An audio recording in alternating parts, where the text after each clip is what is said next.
Morning YouTube, this is Clay with Clay's AC and Auto Repair and Accurate Engines here in Grand Rapids, Michigan. If this video is helpful, please consider subscribing, clicking the notifications, sharing my videos, and sending us them sweet old thumbs up. And remember, if anyone else can do it, you can do it too. If you've got a question for me, you're more than welcome to hit me up on Clay's AC and Auto Repair on the Facebook Messenger. I certainly try to answer them. This video is brought to us by Accurate Engines here in Grand Rapids, Michigan. We are a full line engine remanufacturer. There is a big difference between rebuilt and remanufacturing. If you ever got any questions about that, just ask me. So today, Accurate Engines is going to bring us a video on changing your spark plugs in your Ford Escape. It's pretty simple. I know it's going to look a little bit scary to some of you folks, but trust me, if anyone else can do it, I promise you, you can do it too. So we're going to get rolling with the video. I'm going to show you some tricks, and explain a couple things to you about spark plugs that you may or may not know, and how to check and see if your coils are bad, and what I do when I'm doing this job. So let's get rolling. If you will, consider subscribing, clicking the notifications, sharing my videos, and sending me them sweet old thumbs up. I would greatly appreciate it. Don't worry, I certainly know that I can be a little bit ridiculous and silly at times. So let's go. Okay, so we're going to remove the front cover here, and we're going to need to remove 3 8mm nuts that are holding on the cover. Don't be like the last person that worked on this automobile and just lift up on this thing, because most of the time these covers are fixed down by screws and they broke all 3 of them. Now we need to remove the complete intake to gain us access to the rear coils and spark plugs. Don't worry, it's not as complicated as it looks. It looks a little bit daunting, but remember, if anyone else can do it, you can do it too. Okay, on mine, it has a cruise control line that runs down to the throttle, and mine just simply pulls off. They do just pull off, but usually not this easy. Somebody broke the clip. The next thing that we're going to do is we're going to remove the throttle cable if it's not electronically controlled like on newer models, and we're going to do that by simply bringing the line, pulling it up, and then pulling it out, and then that removes that. We're also going to take out the bolts that secure the throttle cable to the top of the intake. Now, if you want, you can disconnect the battery. In this situation, we shouldn't be working with anything electronic that's going to cause any shorts, so it's not 100% necessary. But if you do, you can disconnect the positive and the negative and set them off to the side. Now, taking an 8mm, we're going to loosen the hose clamps. These hose clamps are also flathead screws if you don't have an 8mm available at this moment, but you're certainly going to need that in the future. Now there's 2 8mm screws holding down this bracket and 1 10mm screw right there. Whenever I'm working on automobiles and a fastener holds something down but doesn't hold it down to something else, I always insert the screws so I don't lose them, and I don't have to figure out where they go later. Now we're going to unhook the vacuum brake hose right here, and we quite simply just pull on that and then pull it back. And if your vacuum brake booster is still good, you should hear that noise. That can stay off to the side. Now we're going to get a set of clamps and remove this hose right here. Okay, to remove hoses, there's several different varieties of hose clamp removers you can use and hose removers. This style right here actually makes these lock, and it is very ideal for them clamps on radiator hoses. Not so much necessary in this situation, but I'm going to use it anyways. These are hose removers. Now these are okay, but the problem is they have a tendency to tear the hose itself. So if you use them in conjunction with this, which is a pick hose tool, we'll put it inside there, and up underneath there we'll run it around, and then if we had to and we couldn't pull it off with our hands, we could use one of these hose pliers. Even though this video isn't about this, these will actually lock if they're not broken like mine, and you can remove the hoses much easier and get the hose clamp to move back simpler.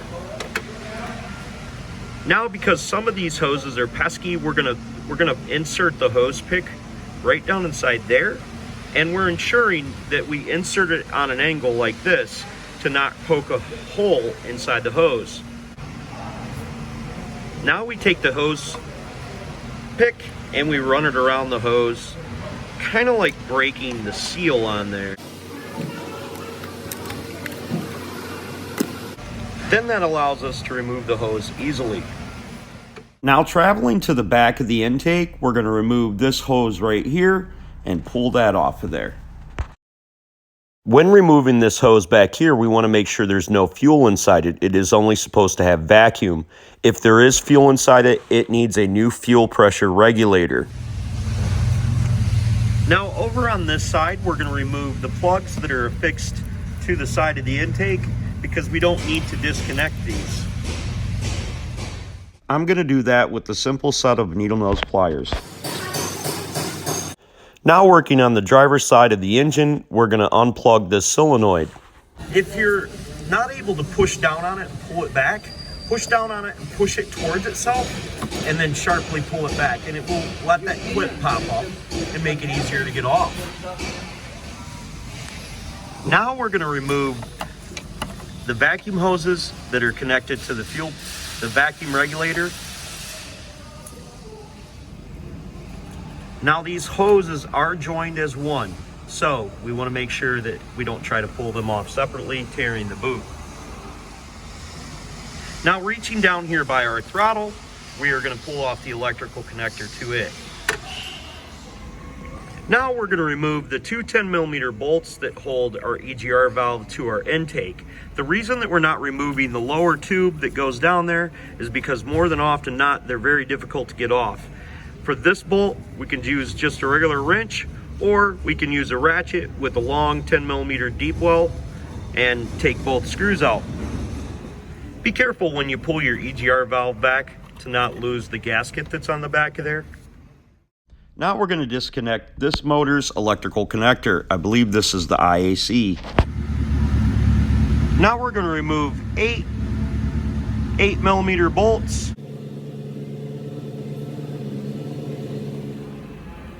Okay, before we can remove the intake, we also need to remove this hose right here, and we need to collapse these clips down, and then we need to wiggle that back off. That hose is connected to the lower portion of the intake.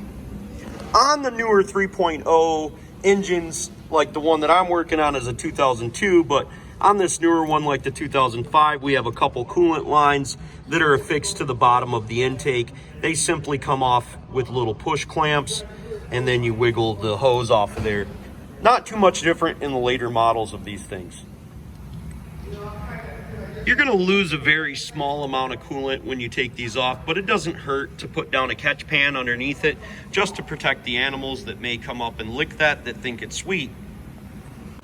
With that hose disconnected, we should be able to remove the intake out of there.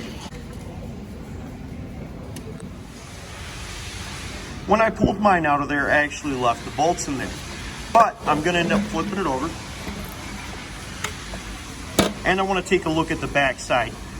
Make sure these are all nice and not crushed down in certain spots, so you want to rub your finger over across the top of them individually. When you go to reinsert these, taking some dielectric or some Sil Glide or even brake grease and putting them on these O-rings will not hurt anything. Now with my intake up and out of the way, I can start removing the coils. I'm not going to show you removal of each individual coil. It doesn't make that much difference where the coils go, but putting them back in their corresponding spots is a good idea. If you're like me and you had a misfire, the misfire that I had was from these two rear coils right here. I'm actually going to take the coils from the front and put them in the rear to save money. It would be best practice to actually replace all 6 coils at this time, or at the very least these 3 back here, which are difficult to get to. But sometimes we don't have all that kind of money to spend $30 or $40 on each coil, so we don't do that. I also recommend that you don't replace these coils with cheap ones. Preferably a Motorcraft coil is going to be your best bet. They lasted 190,000 miles in the vehicle. They'll last 190,000 miles again. But if you do replace them with cheap Chinese versions, at least you'll know how to do it. The coils are held down by 8mm bolts. Okay, to disconnect the coils, we simply push down on this little tab right here. And just like the other stuff, if it doesn't come right off, push it towards itself and then sharply drag it back. Whenever I remove my coils or even spark plugs, I always take good measure to set them in their corresponding locations so I can put them back in the proper order back where they came from when I'm replacing them or after I'm done with the job. All right, so I want to point something out that is not always the case, but is extremely common when you have a bad coil. When you have a bad coil, the tip of the spark plug right here will be all rusty. And I'll show you on this one. In this situation, you see how rusty that thing is? That means that this coil was not firing. You should never have rust right here if your coil is firing properly. Okay, so if you start screwing this out and it just seems to turn, the best way to get them out is with the electric wrench, and you got to kind of put your fingers up underneath there and pull up as you spin the bolt. And what it's going to do, as you do that, it's going to pull the whole knurl out of there. Now we're going to have to take some vice grips or put it in the vise and get the bolt out of there. And just so you know, and you don't make the same mistake that I made several years ago before I knew this wire for your coils goes over here and then back this way. If you flip this upside down, you can plug in your coils, but it will misfire. That caused me some serious grief when I put a motor in one of these one time. Whoa, you don't even want to know the stuff that happened. Okay, so I know you guys see television shows and commercials for all sorts of different spark plugs. In any situation, me personally, I prefer whatever was OEM, reusing it, no matter what the cost is. Sometimes these platinum plugs for like Chevys and Fords can be like $6 or $7 a piece. They're worth every penny of it. One time I bought the Bosch Platinum Plus 4s, actually I should say like 3 or 4 times, and they went bad very quickly. They were just a terrible, terrible junk plug, and it took me forever to figure out what was happening. Now the logic here is the same as before. These plugs go for 100,000 miles. So why not replace them with something that it came with? If it's gonna last that long, what's the sense of replacing it with anything else? Okay, so before we go to install the spark plugs on all automobiles manufactured in the US, after I wanna say like 1978 or 79, they have these stickers up here, and this sticker contains information about vacuum lines, etc. But one of the most important things it contains is your spark plug gap. Now, most of these spark plugs are actually pre-gapped, but we want to double check them before we put them in there, and we can read on this sticker right here what the spark plug gap is supposed to be. Because for some reason I couldn't find my little circle dime quarter looking spark plug gapper, I took out my feeler gauge, and I'm going to set these spark plugs to 54, but you can set them between 52 to 56. Now, if I'm ever going to leave anything for an extended period of time, you're going to want to cover up these holes, especially if they're open and exposed, and to just do that with some shop rags. Then that way we make sure that while we're not around, something doesn't get dropped down inside the engine. Okay, so if you have the problem of these pulling out, just simply take a pair of vice grips, crimp this, make sure you crimp it like this so you're not pushing it together and holding it. Then take your 8mm and unscrew it. Okay, so once you've got that out of there, what you can do is you can stick a screwdriver right down inside there and spread that apart, and then just tap it down inside the hole with the socket, and it'll stick in there. It doesn't take a whole lot to hold these in. You could even put super glue on it or JB Weld or something like that. You know, it's not really gonna hurt anything. Okay, similar but different. if this bolt breaks off, you can take the stud and looking at this, it seems like it'd be simple just to grab a pair of vice grips, reach down on there and pull that thing out because we were able to pull the other one out. Well, I've actually got a much better technique than that, so I'm going to show that to you next. Now we want to grab a really fat round socket, something that we can take a pair of pliers like these ones that I'm going to pick up. These are actually wire cutters, and we're going to put it on there, and because of the leverage, we're going to be able to pop that sucker right out of there really super easy.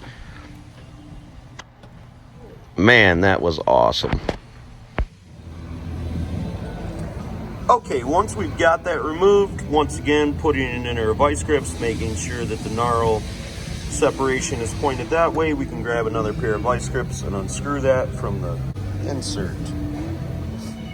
Okay, so we've taken our screwdriver and we went down the side here, and we've got this a little bit thicker, so we're going to go ahead and insert it in there.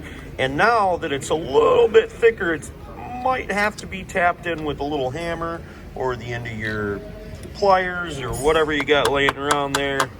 We'll just tap it down inside the hole.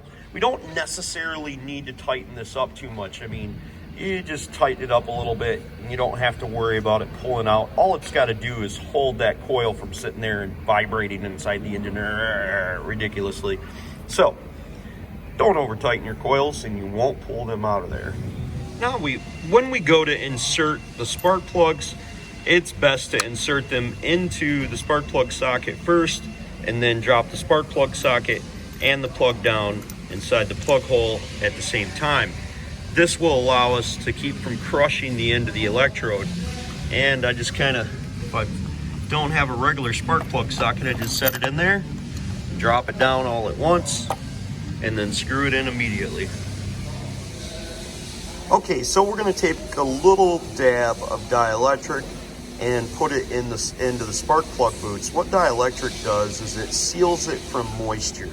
When you put this grease style stuff inside there, it hopefully doesn't get moisture down in there. For years I never used it, and when I have it around I use it, so it's not 100% to me, but I thought for the video I should show you guys, because most of the time nowadays spark plug holes are on the top of the engine, and it's easy for water or oil to get down in there. If you start getting like a oil leak from your valve cover, that'll help you out from not getting a misfire.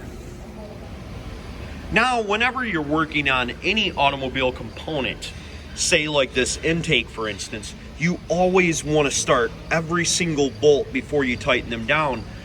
I know what you're thinking is, what about if I forget to tighten them down? Well, you got to double check your work and do a good job at what you're doing and take a little bit of pride in it. But if you don't start every single bolt, it's a possibility once you tighten these down, you won't be able to get the other one started. Okay, so the torque specification for the intake is 1, 2, 3, 4, 5, 6, 7, 8.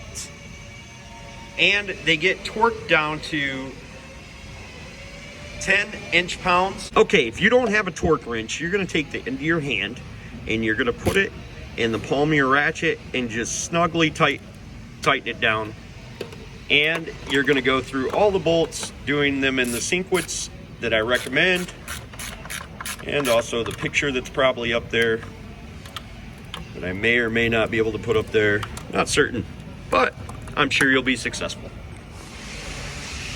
Now I kind of jerry-rigged mine. I've got a little cable on the outside of there because whoever worked on this last broke that clip.